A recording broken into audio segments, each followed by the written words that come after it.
Hello, and welcome. I've managed to cut myself whilst shaving. Never mind. So this video is going to be all about albums and just general goodies that I'm giving away to friends and other people who I know. So this first bunch of things are going to my good friend Joe. He is a very close friend. We have a very good understanding. We talk to each other virtually every day. So we have a pretty strong bond because we both have autism and pretty similar kind of type of autism. So we're often on the same page about things. And we both share a very strong love of music, record collecting, charity shops, CD collecting. Let's actually get the records out. Cherry Blossom Girl. So the first thing that I have to show is Cherry Blossom Girl by Air. You probably may be familiar with Air. They're a French electronic duo, one of the best chill out atmospheric synthesizer bands of the late 90s, early 2000s. This is called the Talkie Walkie EP. I've always thought of it as a 12-inch single for the song Cherry Blossom Girl. This is 3 songs from the album Talkie Walkie. On the A side, you have Cherry Blossom Girl, which runs at 45 RPM. And on the B side, we have Alpha Beta Gaga, which runs at 33 RPM, and another song called Mike Mills, which was named after the guy who did the artwork for the first album, Moon Safari, and is a filmmaker and has made documentaries about the band. So Talkie Walkie was the band's third album. They had their debut album, Moon Safari, which is one of my favourite albums of all time, top 5 albums for me, and that was just a masterpiece of chill out and lounge music, I suppose. And then they had their second album, which was called 10,000 Hertz Legend, I think, which was a very strange left turn for the band. Completely different sound. They kind of lost their identity a bit on that album, although it does have a big cult following, and I'm personally quite a big fan of that album as well. And then they returned with this album a few years later. It's a bit of a return to form. It's closer to the very melodic, lush sound of their first album, Moon Safari, but you have a little bit more acoustic instrumentation and you get more live vocals from the group. Because their first album, Moon Safari, was very vocoder based. A lot of the vocals were performed with a vocoder. And this album was produced by Nigel Godrich. It's just a beautiful album. It's very, very cozy, a very cozy, warm album. It's great for like a drive in the country. It just makes you feel really safe and warm. So yeah, I got this record on Discogs about 5 years ago. I had a bit of a resurged interest in vinyl about 5 years ago. I've been collecting for about 9 years. I started the obsession in 2015, and that was quite a big obsession for a while, and then it kind of all went a bit dry for a while, for a couple of years, and then in 2019 I picked up the LP 120X turntable, got a proper vinyl set up, and the obsession really came to life again. And this was one of the first records I picked up in that period, and it sounds absolutely gorgeous. Particularly the first track that runs at 45 RPM just sounds brilliant, very high fidelity. But I've since getting this, I've picked up the Talkie Walkie album in full on vinyl, so not just 3 tracks, but the actual whole album. And it really does blow you away. The sound is absolutely beautiful. So this is really quite obsolete for me now, this record. And as I know that Joe is a big fan of Air, I actually got him into Air, recommended Moon Safari, saying it was one of my all-time favourites, and he listened to that and he loved it, and then I got him onto this one as well, and I think he might even like this album even more than Moon Safari, so it just makes perfect sense to give this to him. He definitely deserves it, and I really hope he gets a lot of pleasure out of this. So that's for Joe. Now, Joe is mostly an online friend, an Instagram friend. We have seen each other once in person in Hay on Wye in Wales, which was brilliant that could happen. But because we live 3 hours away from each other, it's mostly an online friendship. And we often send each other gift packages to each other. Usually once or twice a year, we'll collect things for each other that we find in charity shops or eBay, and we'll build them up and we'll send them to each other in the post. And the package that I owe him is really, really long overdue. It's actually really embarrassing me that I still haven't given it to him, and it makes me feel really bad. But I am so bad at actually going to the post office and sending these things off. Next up, we have another record for Joe, More Blank Than Frank. This is a Brian Eno best of. So I picked this up for my Brian Eno vinyl collection a fair old while ago when I was getting a lot of Brian Eno records. But now I feel that it's just not one that I need to keep because I own all of these songs on other LPs. It just makes complete sense to give it to Joe. So I introduced Joe to Brian Eno. Of course, he must have heard of him quite a bit before I kind of turned him on to the guy. I think, as I recall correctly, he'd seen something on my close friend's story on Instagram, and he'd kind of said to me, like, what's the deal with this guy? What's this Brian Eno geezer all about? Asking, what album is the best album to start with for Brian Eno. And I'm pretty sure I recommended this album, which brings me on to our next thing that I'm giving Joe. And I recommended this as the first album to listen to for Brian Eno, not only because it's his best work, his finest work, but it also showcases both sides of the Brian Eno world, both the art rock side, but also the more ambient side of things. The more atmospheric side of his artistic palette. So, I said to listen to it, and he subsequently became a massive fan of it, just like me, as well as other Brian Eno works. And I'm not surprised that he really liked this. I mean, he's a massive 70s progressive rock fan.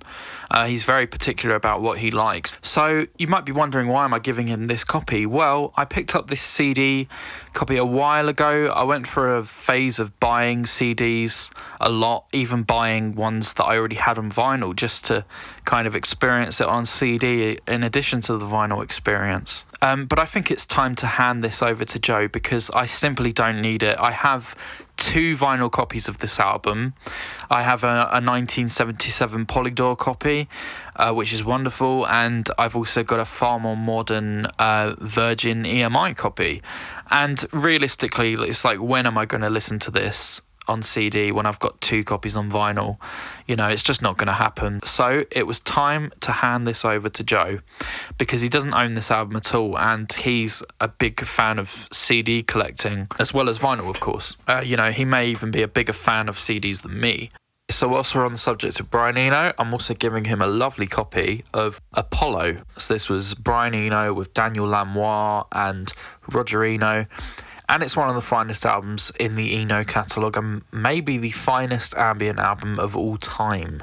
I've got the original vinyl pressing for this album, and it sounds absolutely phenomenal. And it really takes you away to another place. Such rich, cinematic, analog soundscapes. Really, this is an album that has to be heard on vinyl. The vinyl copy that I have does have very subtle crackle, but it's the most complimentary, non-offensive crackle I've ever heard on a vinyl record. It just adds to the already brilliant atmosphere, and somehow I managed to obtain this for only £21 on eBay. And I know that Joe loves this album, so it's a huge pleasure to be able to give him this. Also giving him this Brian Eno record. This is My Life in the Bush of Ghosts, which he made with David Byrne. And this is a very, very peculiar album. I'm not sure how Joe will take to this, whether he will like it or not. It's kind of an innovative album in terms of sampling. It's one of the first albums that really, really utilised sampling. It's very peculiar, uncanny. It's almost like funk music, which uses a lot of samples from radio broadcasts, sampling a lot of religious broadcasts. There's even a sample of an exorcism on here on the track Jezebel Spirit. I think there was another track on here which was removed because the religious community weren't very happy about them sampling it. So this CD copy has a slightly different track list to my vinyl version. I think it had a track called Quran or something. But if you're a fan of David Byrne or Brian Eno, this is a cult classic, and you got to listen to it. So, keeping with the Brian Eno theme, we have The Joshua Tree by U2, the seminal album from, 1987? Yeah, 1987. This album owes a lot of its sonic identity and merit to Daniel Lanois and Brian Eno, who absolutely just make this sound so enriching and laid back. It's just, they really contribute a lot to this, not just the band U2, because if it was just U2 on their own, I'm not the biggest fan of them. They're kind of a cringy band. But I mean, come on. I mean, this album starts off with Where the Streets Have No Name, Still Haven't Found What I'm Looking For, and With or Without You, which are three of the most famous songs ever. And whether you like U2 or not, you can't deny how great those songs are. So yeah, of course, this having the two main staff members from the Apollo album, it doesn't obviously sound like Apollo, but they managed to take some of those production techniques and apply it to a pop group very successfully on here. There's Eno doing all these treatments, all these crazy reverby effects, modulated harmonic reverb effects. So I was happy to keep this CD copy, but someone actually gave me an original vinyl copy of this. And I was a little bit skeptical about it to begin with because it was very, very dirty and didn't look like it was in the best condition. But I gave it a spin and it actually sounded really good. So hopefully once I've given that a good clean, maybe a spin clean, that'll be a really good vinyl copy of this. So of course, giving the CD to Joe. I'm also giving him the Red Hot Chili Peppers Greatest Hits. Always loved this album cover, very cool. So I've wanted to try Joe on this band for a while because they're a very technically brilliant type band. He loves really good, really, really tight virtuoso musicianship. I mean, he's a huge Rush fan. And I think it's essential to at least have one Red Hot Chili Peppers CD if you love that kind of thing. This was a charity shop find, really happy with it. Great stuff. But I recently, in my charity shop that I work in, found a bit of an upgrade for it. I found this really snazzy little set which not only includes the best of album, but it also includes a DVD with a lot of the music videos. Now that I've got that, I can pass this one on, and I really hope that Joe enjoys that. Okay, so this next album is massive. This is a massive album in my life. I've already got not only the vinyl, but the deluxe CD edition. And it is, of course, Moby with his seminal 1999 electronic masterpiece, Play. So this was one of the first albums I ever heard and appreciated. I mean, my mother played this a lot and I became obsessed with it when I was literally 3 years old. It's a hugely important album for me. It's everything that I like in an album, the variety, the choice of classic old school samples, very old gospel and folk samples turned into modern electronic hip hop tracks. There's nothing else out there like this album. This album really does stand on its own, not only for 1999 and what was happening at that time, but also now. It's a one-off. Some of the most creative sampling I've ever seen on an album, and I've got a bit of an obsession with trying to source all the samples for this. Fortunately, a lot of them have been found, but there's still so many sounds on here that I really, really would like to find the source of, because it's a great special interest for me, this album. And it's a weird one as well, because I actually don't rate Moby very much as a musician. It's crazy, because this is like pretty much my favourite album of all time, but if we're talking generally, I don't like Moby as a musician very much. I don't think most of his music's very good. But anyway, I mean, I grew up loving this and it being my favourite album ever, not really knowing how extortionately successful it actually was. It was huge. This was like catapulted him into A-lister territory around 1999, 2000. Okay, so now we have something a little bit different. We have Muse with the Absolution Tour. So Absolution, top 100 albums of all time for me, all day long. One of the most special albums of my childhood. Love all the different influences from different genres, a bit of metal in there, a bit of progressive rock perhaps, space rock, I suppose. It's one of those bands that we both love, who peaked around the 2000s. So this is a really nice DVD package documenting some of the live performances from around 2004. It's got pretty much the entire Glastonbury show, which is a legendary show in Muse's history. I found this in my local charity shop.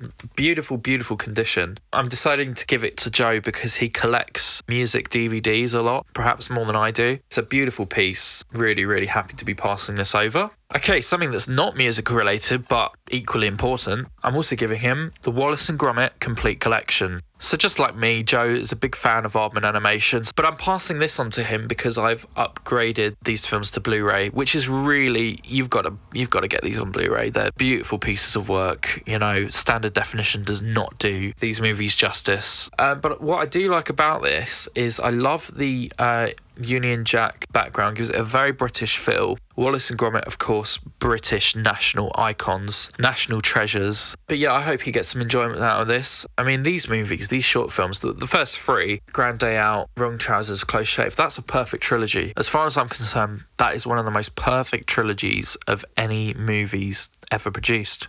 Ever. Okay, so that is all the things that I'm giving to Joe. Again, Joe, I apologise that it's so delayed. I got his stuff months ago. He sent it to me. I really hope that you get a great deal of pleasure out of these wonderful items. I really do. And hopefully we can see each other at some point in the future. At the end of the day, I don't think it particularly affects our relationship that we can't see each other in person, because some of my best friendships are largely online friendships. Even like my friend Matthew, who lives down the road. I mean, you know, I see him in person, but I mostly talk to him online. Sometimes I don't see him for months on end, and he just lives down there. Especially when you're autistic, sometimes, you know, a texting relationship can be just as fulfilling as an in-person relationship. Okay, so the next bunch of things, specifically records, I'm going to be giving to my brother, Oliver. So he has been a record collector for pretty much the same amount of time I have. He doesn't pursue it quite as obsessively as I do. That's probably an understatement. You know, he does buy records, but instead of buying hundreds of records every year, he probably buys about 2 records every year, which is admittedly quite a bit more sensible than me. So we start off with Amy Winehouse and her beautiful debut album from 2003, Frank. As far as I'm concerned, this is a 2000s classic all day long. But the reason why I'm giving this to him is because I have got the Abbey Road remastered version of this. So this is the more well-known pressing, which has been around for years and years, since 2008. This is a very long album. The standard album is about an hour, which is a pretty damn long album, and an hour really does justify 2 discs, a double album, and they've really squashed the whole record onto one single piece of vinyl, and it does suffer for it. Whilst you can get half an hour onto one side of a piece of vinyl record, it's not very good quality. You know, the grooves have to be much more compressed. You lose a lot of clarity with doing that. Really, this does need to be spread out onto a double album, which is exactly what they've done with the Abbey Road remaster. So I picked up the Abbey Road remastered, actually from Abbey Road. Me and my mother went out on a little trek together, look at a few London sites. We went to St John's Wood and Abbey Road Studios just to have a little look about. And we went in the little shop which is right next to Abbey Road Studios. They had Back to Black and this album, Frank, on the remastered Abbey Road vinyl, which is very expensive. You know, you're looking at paying £40 each, perhaps. They had both of those for, I think it was about £34, so, which is quite a few pounds cheaper than everywhere else I'd seen it. So I thought, if I can save a few quid and get it from the world famous Abbey Road Studios, why not? So I picked up both this and Back to Black on Abbey Road vinyl, but I already owned this and Back to Black already on the standard vinyl. And my brother is as huge of an Amy Winehouse fan as I am. I have very fond memories of listening to this album and Back to Black in my mum's BMW around 2006, 2007. Such nostalgic childhood memories with those albums. Yeah, he's got as much of an affection for these records as what I've got, so he was more than happy to take a perfectly good vinyl copy of both of these albums. And it works nicely because for me, who's much more of a vinyl fanatic, I get to have the two albums over double records. So I get to have those, and then he gets to have these perfectly good copies for free. How bad is that? So the next album I'm giving my brother Oliver is Simon & Garfunkel, Bridge Over Troubled Water. So this is the album where Paul Simon famously swapped one bastard haircut for another bastard haircut. This is probably the finest album that Simon & Garfunkel did together. Whilst this album cover is fucking dreadful, it's so good. It's such a good album. I mean, it starts out with Bridge Over Troubled Water, probably the finest composition that Simon ever put together. I've heard that this album was made under slightly unfortunate circumstances. You know, Art Garfunkel was really not feeling being in this group much longer. You know, he'd become an established actor, wanted to go more into that realm of things, and you do get the sense that Paul Simon was sort of inching away towards a solo career when he's interviewed about this album. But fortunately, the music, at least in my opinion, doesn't suffer too much. The whole album is just beautiful. I like how the back cover is just all lyrics, so you can just flip the LP cover around whilst you're listening and sing along to these songs. One thing I love about the Simon & Garfunkel catalogue is the old school CBS logo that you get right up in the corner there on all these LPs. The reason why I'm giving him this is because this is the second copy that I've obtained of this album. I got a beautiful copy of this with a lovely glossy cover in a charity shop for £2, which I was over the moon with. But someone gave me this copy, which has more of a matte cover. Yeah, I've listened to both. They both sound good, but I think the copy I had before sounds a bit better, so it's just a no-brainer to keep that one. But my brother is a huge Simon & Garfunkel fan, stroke Paul Simon fan, just like me. He knows what's good. And yeah, very happy to give him this. He actually, he recently purchased this beautiful vinyl storage unit. Absolute pleasure to hand these over to him. And whilst we're on the subject of siblings, I thought we'd have a quick chat about this. Revolver by the Beatles. Probably the best Beatles album. I mean, Abbey Road is perfection, but this album is so innovative and just insane. For the time it came out, it's got to be like at least the top 2 Beatles albums. I'm giving this to my other brother. Why am I giving him this? Well, I've had this since early 2016. Picked it up from HMV in Croydon. So yeah, got this with some Christmas money really early into my record collecting career. I've listened to it a dozen times over the years and it sounds good, but I've just always had an issue with the record sounding really crunchy and crispy and thin as it gets towards the middle of the record. You know the sound that you get when the record is approaching the centre towards the label? You get a huge dust build up and you just get this really crunchy, starts to sound like this kind of.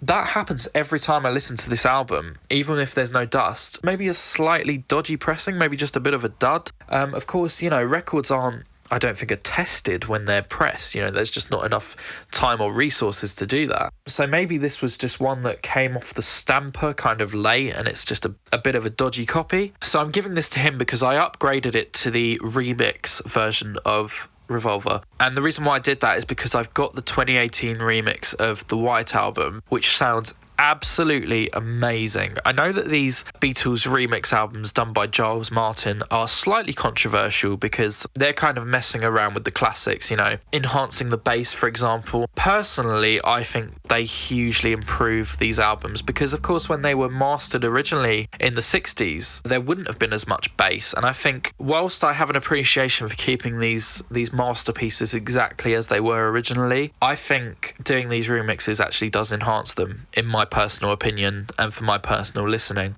The only thing that I do kind of prefer about this one is that it's got a really nice glossy back cover and the new one has got a matte back cover. So the next bunch of records that I'm giving away, I'm giving to my lovely girlfriend. She is kind of getting into the vinyl collecting hobby. She's been kind of collecting on and off for a few years, but recently she has been collecting quite a bit more because the two of us go to our local small record shop in Sevenoaks, which is a wonderful place, and we're more than happy to spend our money there because it's a nice little independent shop. Unfortunately, these kind of places are just diminishing more and more, sadly. I think they'd probably rather knock it down and replace it for a vape shop. Good to keep these places in business if you can.